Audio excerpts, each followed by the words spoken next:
দর্শক আসসালামু আলাইকুম। আমি ডাক্তার আহমেদ নাজমুল আনাম, শিশু কিশোর নবজাতক এবং শিশু হৃদরোগ বিশেষজ্ঞ। বরাবরের মতোই আপনাদের সবাইকে স্বাগতম জানাচ্ছি। দর্শক, আপনার বাবু কি নাক ডাকে, রাতে মুখ হা করে ঘুমায়, সাড়া দেয় না, মনোযোগ অভাব, স্কুল থেকে অভিযোগ আসছে, তাহলে আপনি নিশ্চিত থাকুন যে আপনার বাবুর অ্যাডেনয়েডের সমস্যা আছে।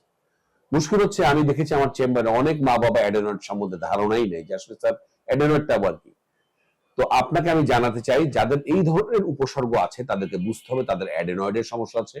অ্যাডেনয়েড মনে করুন টিস্যুর মতোই, টনসিলের মতোই একটি গ্রন্থি, যেটা আমাদের ইমিউনিটির সাথে সম্পৃক্ত, আমাদের রোগ প্রতিরোধের সাথে সম্পৃক্ত। কিন্তু মুশকিল হচ্ছে, টনসিল মুখের পিছনের দিকে থাকে, যেটা আমরা টর্চ লাইট ফেলে দেখতে পারি, কিন্তু টনসিলটা থাকে নাকের, এই অ্যাডেনয়েড থাকে নাকের পিছনে, যেটা আমরা টনসিলের মতো টর্চ দিয়ে আমরা দেখতে পারি না, সেটা আমাদের এক্সরে করে আমাদের দেখতে হয়। এখন যাদের এই অ্যাডেনয়েড বা টনসিল কিন্তু আসলে জন্মের পরে ছোটই থাকে, কিন্তু এটা 5 থেকে 8 বছরে যে এটা বড় হয়ে যায়। কেন বড় হয়? সাধারণত বারবার সংক্রমণ, ইনফেকশন বা অ্যালার্জির কারণে, যাদের অ্যালার্জির সমস্যা বেশি তাদের এই অ্যাডেনয়েডটা বড় হয়ে যায়, এবং 8 বছরের পরে কিন্তু এটা আস্তে আস্তে আস্তে আবার সাধারণত ছোট হয়ে আসে। তাহলে এই অ্যাডেনয়েড বড় হলে প্রবলেম কি হয়? অ্যাডেনয়েড বড় হলে আমি যেগুলো বলেছি, যে অ্যাডেনয়েড যেহেতু ঠিক ন্যাজোফ্যারিংসের পিছনে থাকে, বাবুর নাক ডেকে ঘুমানো, বাবু রাতে শুতে গেলেই প্রবলেমে পড়বে। যতক্ষণ সে দাঁড়িয়ে আছে, খাড়া আছে ভালো, শুতে গেলেই তার নাক বন্ধ হয়ে যাচ্ছে, মুখ হা করে ঘুমাচ্ছে, লালা পড়ছে, এবং প্রায় ক্ষেত্রে কাছে বাবুরা উল্টে যায়, উল্টে ঘুমানোর চেষ্টা করে। মা বলবে, স্যার আমার বাবু বুট হয়ে শোয়, আমাকে এই ধরনের শব্দটা বলে যে স্যার বুট হয়ে শোয়, উল্টো হয়ে শোয়, এবং মুখ জিভটা বের করে রেখে দেয়, মুখে গন্ধ হয়, এবং নাকে নাকে কথা বলতে থাকে, শব্দগুলো আসে নাক দিয়ে। পড়াশোনায় মনোযোগ দিতে পারে না। স্কুল থেকে অভিযোগ আসে যে আপনার বাবু তো মনে রাখতে পারছে না, কারোর সাথে মিশতে পারে না, আচার আচরণে পরিবর্তন হয়ে যায়, এবং চেহারা একটা টিপিক্যাল চেঞ্জ হয়ে যাচ্ছে। এবার চেহারাটা একটু, মুখটা লম্বাটে হয়ে যায়, এবং দাঁতগুলো এলোমেলো হয়ে যায়, এবং উপরের পাটি দাঁতটা কিন্তু উঁচু হয়ে যায়। এটাকে আমরা বলি অ্যাডেনয়েড ফেসিস। একটা ইডিওটিক লুক হয়ে যায়। শব্দটা শুনতে হয়তো খারাপ লাগছে, কিন্তু আমরা তাই বলি, এটা ইডিওটিক লুক হয়ে যায়।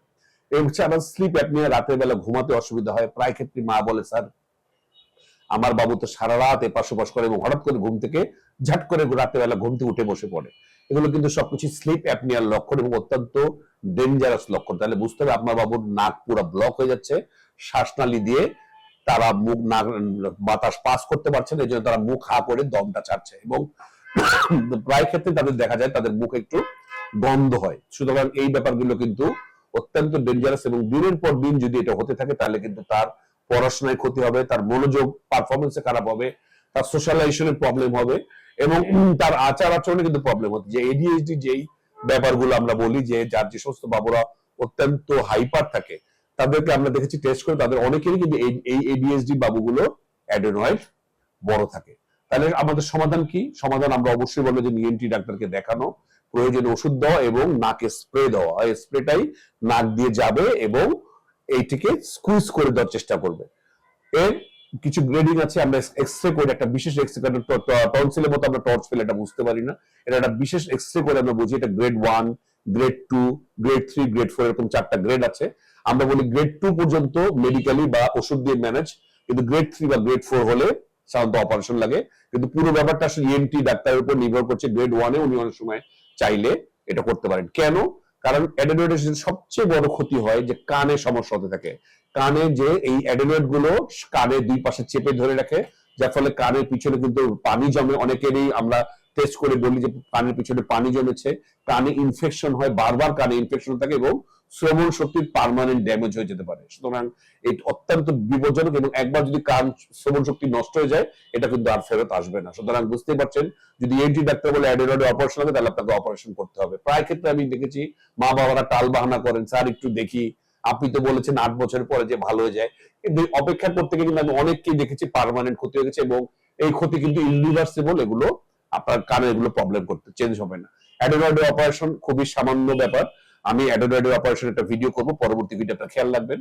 তবে এই অ্যাডেনয়েড অপারেশন কিন্তু অনেক উন্নতি হবে। বাবু বারবার ঠান্ডা লাগা, মুখ হা করে ঘুমানো, মনোযোগের যে সমস্যা, দাঁত এলোমেলো হয়ে যাওয়া, এগুলো কিন্তু অনেকাংশে ঠিক হয়ে যায়, মুখের দুর্গন্ধ হওয়া ঠিক হয়ে যায়, এবং যে চেহারাও কিন্তু আবার চেঞ্জ আসা শুরু করে।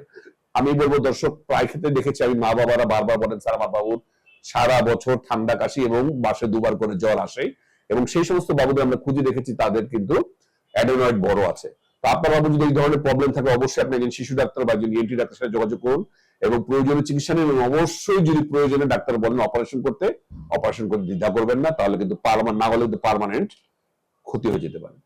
আজ এই পর্যন্তই, পরবর্তী নতুন কোনো টপিক নিয়ে আবার হাজির হব, সেই পর্যন্ত বরাবরের মতোই আল্লাহ হাফেজ।